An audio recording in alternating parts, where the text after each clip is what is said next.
أعوذ بالله من الشيطان الرجيم بسم الله الرحمن الرحيم وبه نستعين فإنه خير ناصر ومعين. Today is the 3rd of October 2010. We are having session number 6 of MNC 2, Marefat Nafs 2.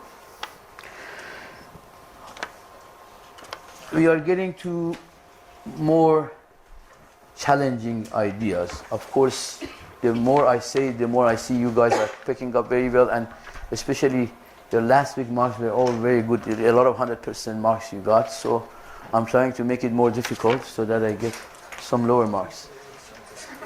So, you remember we discussed a few things. I just named them and passed so that you can connect things to my today's talk.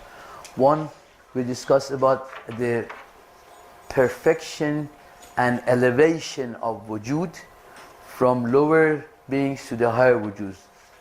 We said how the matter becomes a plant, and a plant becomes an animal, and an animal becomes a human. Remember this? And also we discussed that the conditions that a lower being can attain to a higher level of being. Conditions were to associate with a higher being, right? That was one. And second was to become fani, or annihilated in the higher being. Like we said, matter loses its surat, its form, and becomes annihilated in the higher being, which is plant. And plant does the same thing for becoming an animal, right? So these are the conditions. You remember? And when we reach to a state of human being, then from human being, we also discussed it, didn't we? That we want to become a higher wujud, to gain a higher wujud, we have to associate, to grasp, to unify, to get hold of the higher wujud. For us will be who? For humans? Imams and Masoums and prophets, right? So once we become associated with them, so that means, what is association with them? Means you do what they do, you become manifestation of them in everything, in your action, in our thoughts, and in our attributes, which is sifat. So we have in three different levels of thought, intellectual level of attributes, which are sifat, and in level of action we manifest Masoum. It means we follow them, we try to be them. So that is the way we can lose and put down and give away our existing surat, existing form, so that we can attain a higher form. Remember now, from here what I want to say is, we all, as per Quran, have got three different types. I mean, a human being can have, more than three different. In animalistic way or in non-human way, insan can develop three different types. Types of what? I'm telling you now. Types of, one, we can become what is called in Arabic bahime. Bahime means ahsan, means haywan, an animal which has no harm for anyone, like lamb or cow, right? They have no harm for anyone. They're only eating and sleeping and mating. That's all these things that they do. So they have no harm. They don't trick anyone. So they are living a life. So this is one type of. This is one type that we can develop to. How do we develop to that type? That is we don't do anything. We don't harm anyone. We don't trick anyone, and we only are after eating and sleeping and convenience and getting to and mating. That will be the type that we will develop. Is this clear? Another type that we can develop to is wildness, like wild animals. That means you're all the time attacking people. Attack is not always physical. So that means, but of course it goes to a higher level that you see all these people that are killing all these people around the world. They're the peak of this type of insan. Of course, we don't call them insan. I mean, these are the wild animal type. We call them wild animal type, or they call it in Arabic sabo'. Sabo', or it comes from the word sabo'iyat. Sabo'iyat means being wild. So we can, if you're not watchful of ourselves, we become angry people all the time. We are annoying people, and that attacking people is not only by killing them. It could be only even by tongue. We can be so annoying and attacking and wild to people by tongue. So there are different levels for this type of human being. So if we are not careful, if we do not control our ghazab and anger, if we do not watch other people's rights, so gradually we turn into that type of animal. So this is the second type. What is the third type? Third type is when there are people who all the time they deceive other people. They're shaitan type. So this is satanic type. What was the work of shaitan? Shaitan's work is deceit and deception.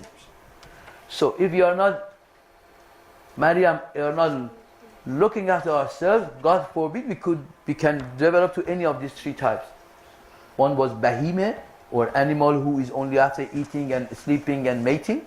One is wild animal, means being angry and annoying other people and all the time being in a state of unrest in us, and that we then in the higher levels it become criminals who kill other people, who beat other people.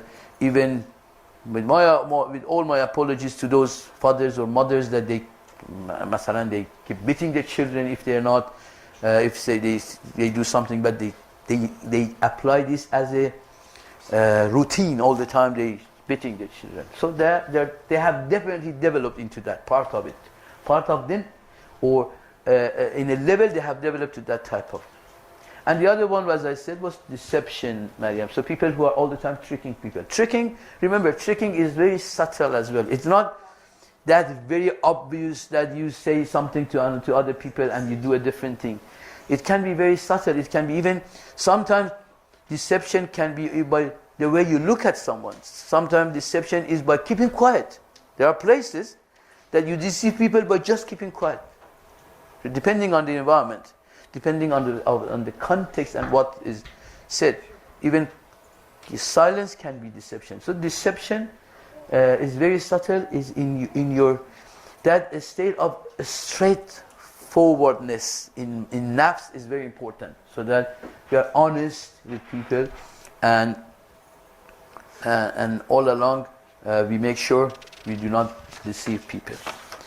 Once we have away from these three types, then there is another type that son can come, which is good. That there are people who become like angels. When people are good, they're not like bahime, or well, I don't know what to term that English for that type of animal. So I would say animalistic, comfortable life. That's my terminology. Just learn it. Animalistic behavior. No, because there are all other animals as well. So I'm referring to this comfortable part of it only. Not any comfort is bad, but I'm saying when the life becomes all about that, eating and sleeping and so. And if we are not deceiving people, and we have not developed a satanic version of what we can be, then there are people who are all the time helping other people. They are not deceiving other people. They are good people. They are learning. They are teaching. They are all the good things. And especially, I'll use this part of it. Especially, they are these two things. Universal. They become universal. And they become intellectual. Intellectual. What was the work of intellect? Do you remember? I gave half a mark. A person who remembers what important part of the work of intellect was what? Maximizing potential. Ahsan, good. So I give half a mark to you and half a mark. So please email me because I can't remember that. So intellect is, it's not always that easy. intellect. So if we become intellectual, that means we actualize our own potentiality. We help to actualize the potentiality of surrounding. What does that mean? Like, look at Imam Ali alayhi salam. This is another different look at other people's works. Imam Ali alayhi salam, we know that he was always planting date trees and making water, digging water wells. That's known of Imam Ali alayhi salam. So what was he doing? By this he was helping potentiality to come to actuality. Was he not? Look at other Imams. They were so much teaching people. Imam Ja'far as-Sadiq, Imam Muhammad Baqir alayhi salam, all the Imams, you go to their talks, to their words and ahadith, you will see how much Imam Ali alayhi salam himself, Prophet sallallahu alayhi wa sallam, how much they have helped other people actualize their potential.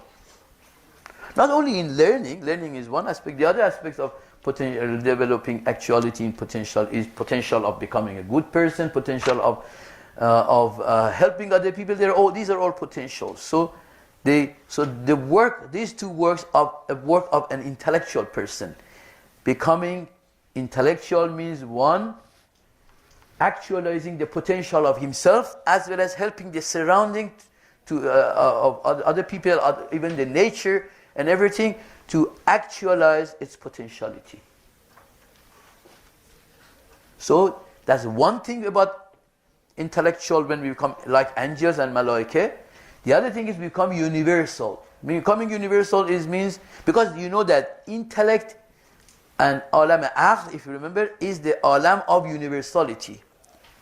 If you remember, I don't know how many of you have been in this topic of me, which I've explained that when you think about the meaning of any object, that's in the level of universality, which is the level of intellectual level. When you think about computer, not any particular computer, that the meaning that the computer has, if you can only refer to the meaning of it, that's the universal, because that meaning is universal, because millions of types of computer can come under that meaning.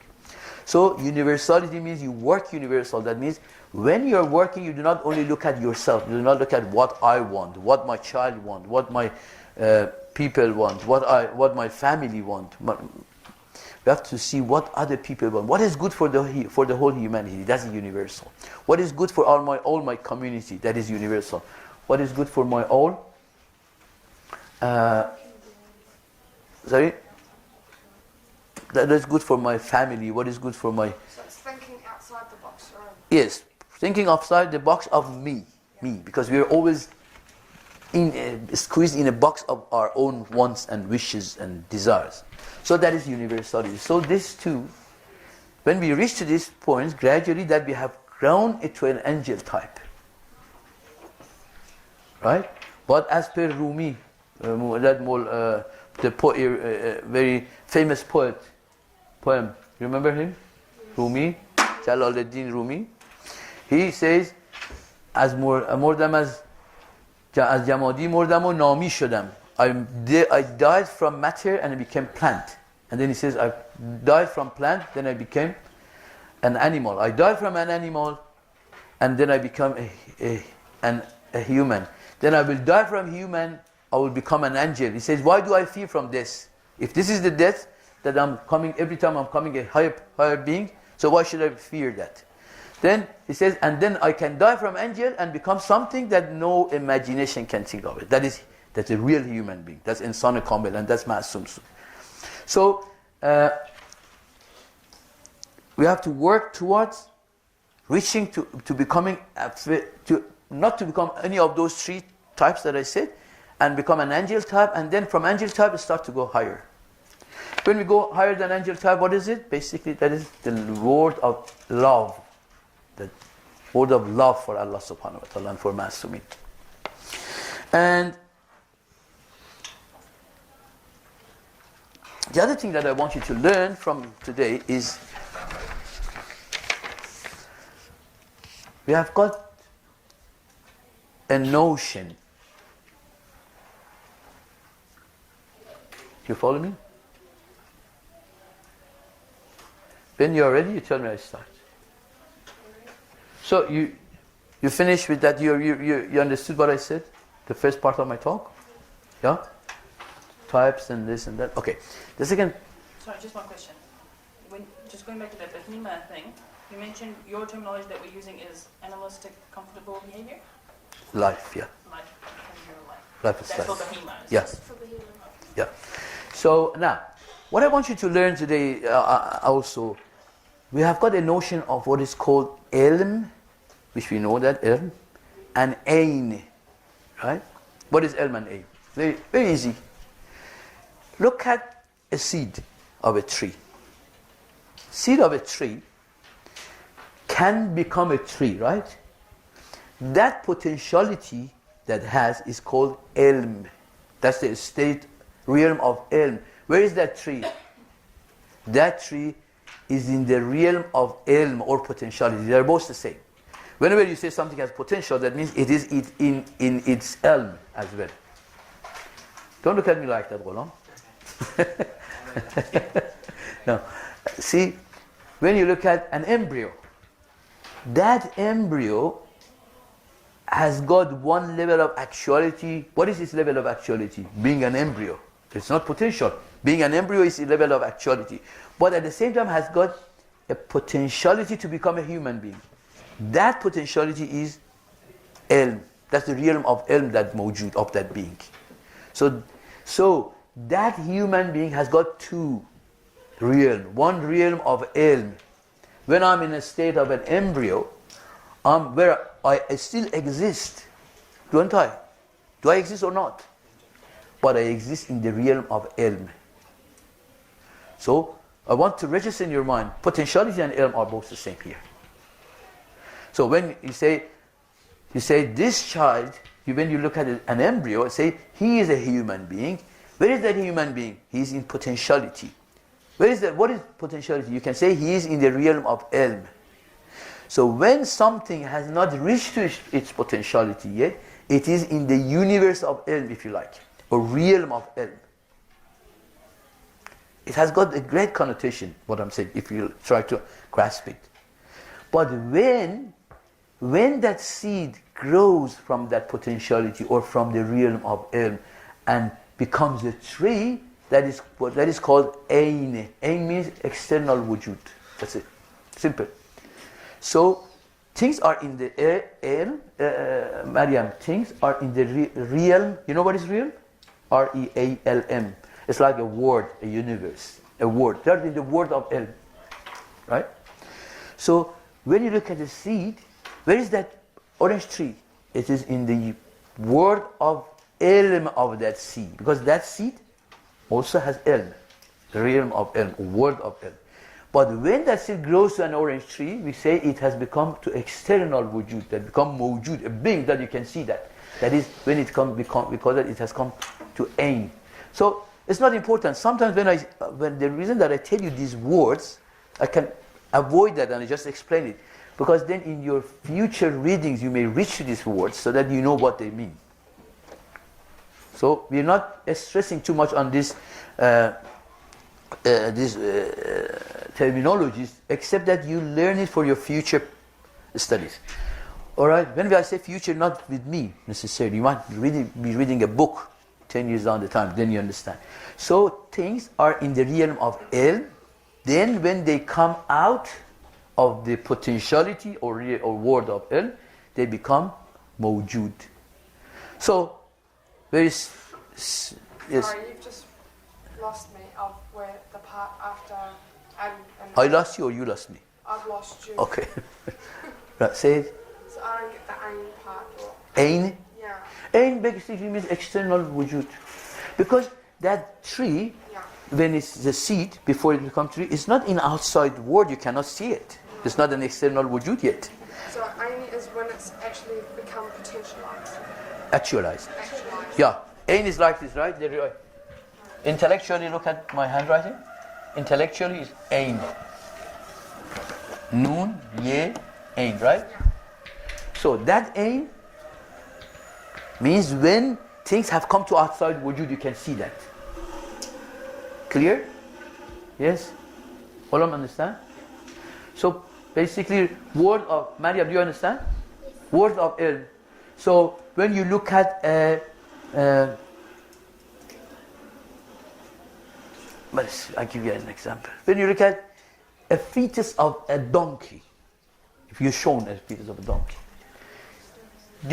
where is the donkey itself?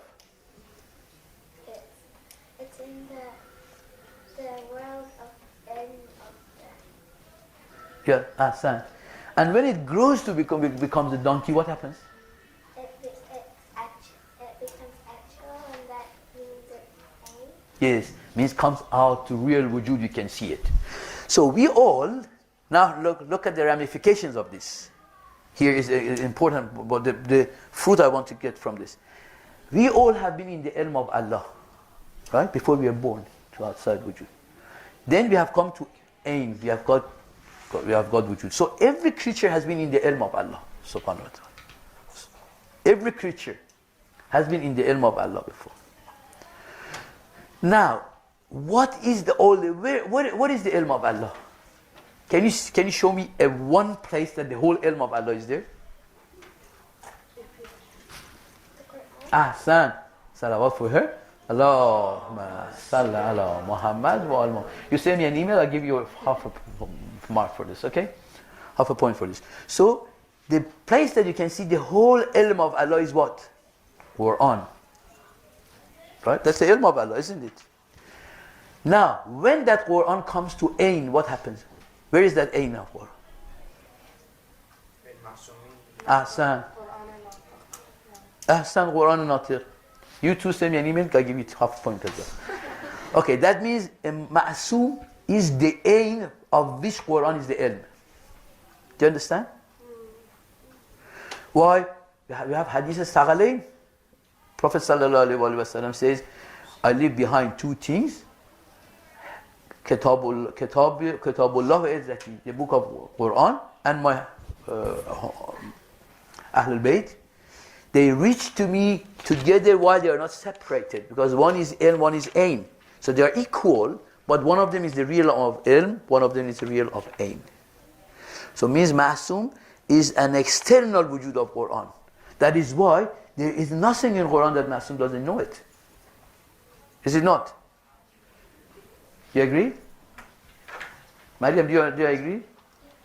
That means Quran, which is the real of ilm of Allah subhanahu wa ta'ala.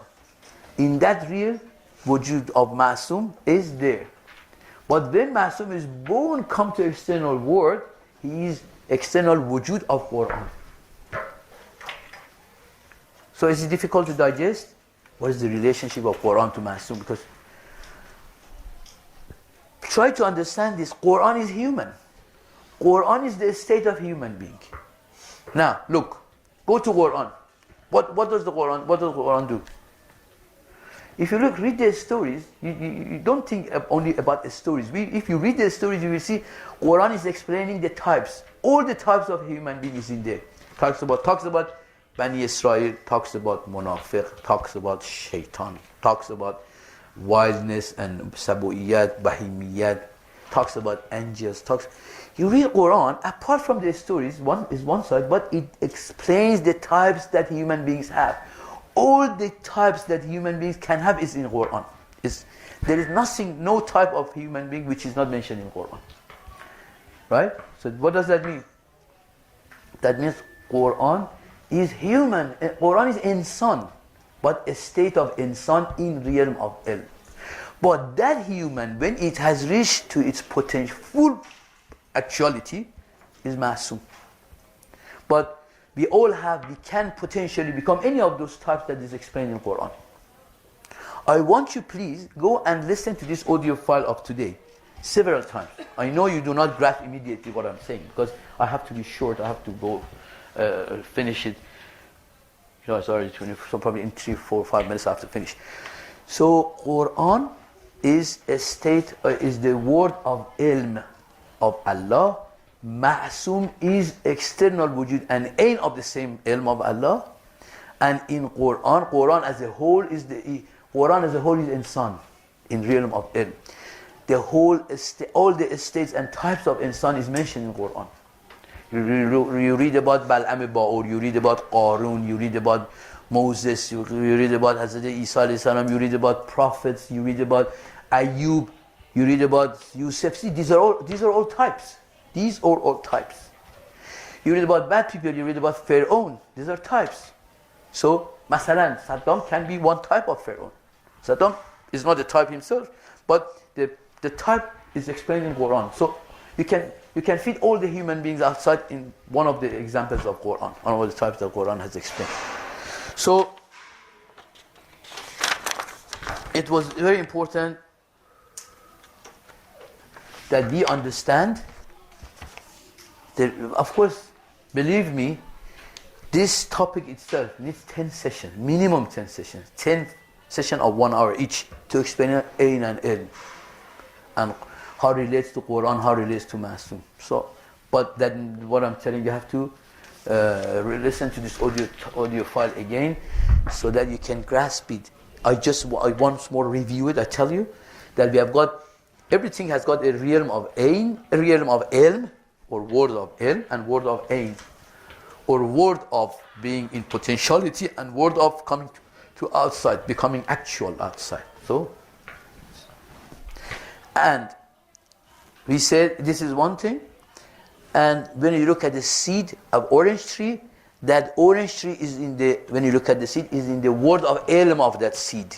When it comes out, becomes in the word of Ain, that becomes a real actual wujud, you can see it, right? And the all of creatures of Allah subhanahu wa ta'ala are in the ilm of Allah before they come to outside wujud. Okay? What is, and all that ilm of Allah subhanahu wa ta'ala is in Quran, right? We read in Quran, وَلَا رَتْبٍ وَلَا يَابِسٍ إِلَّا فِي كِتَابٍ مُبِينٍ. There is no wet and dry unless it is mentioned in Quran. That means everything is mentioned in Quran. So, that is the ilm of Allah, the whole totality of ilm of Allah. We have got hadith from Imam Ali and other Masoumin that Allah has manifested by word in Quran. Allah has manifested Himself in words in the Quran. So Quran is tajalli of Allah. It is tajalli of ilm of Allah, right? So all ilm of Allah is in Quran. And when that Quran, if we can assume that Quran, if the Quran is actualized, bring a being outside, would that become Masoum? Does it make sense? You gradually, these things you have to contemplate, you have to think about it. And what I show you today, a video clip, is very interesting clip. I really like that clip. It's one of those intellectual talks of Professor Halligan, sorry, I forgot the name. Halligan. When he talks, of course he's not Muslim, he's only quantum mechanist, and of course he has got, I can see he has got some Buddhism inclinations in him, but his talks are really very ironic. But don't fall in for it, because the only thing is I want to use it as much as you understand. So to understand these things that I have said, Huria, we have to do few things. One is we have to tamarkoz. What is tamarkoz? No, that's not tamarkoz. Tamarkoz is focus. What is the focus? You all understand what is tamarkoz? When you focus on something. Concentration. Okay? One is contemplation. Concentration, contemplation, and that becomes meditation. Do we have anyone in our religious people have done meditation? Who? Prophet Muhammad sallallahu alaihi wasallam. We read that he has been going to Ghar Hara, to cave of Hara, for many years. That was basically concentration, contemplation, meditation. What is meditation? Meditation is when you focus on something, you can purify your khiyal, and you can focus on something that is contemplation, that is meditation. So we leave the rest for next week. Question, so Quran and Nafs, is it only Masoumin and not prophets? No, prophets is Masoum too. What do you mean? So it's them as well? Yeah, Masoum. Prophets are Masoum too. So it's not only Imams. Yeah. Masoum, when you say Masoum, is Hazrat Fatimah sallallahu alayha, Yeah. Prophet Muhammad sallallahu and 12 Imams. That's 14 So Masoum. it's not like Prophet Musa. They are Masoum too, but the word we say Masoumiyat has got levels. Only these 14 Masoum are the highest level of Masoum. Okay, so when you say Quran al-Natiq, so it's only those 14 Masums. Yes. Okay, by Muhammad wa al Muhammad salawat.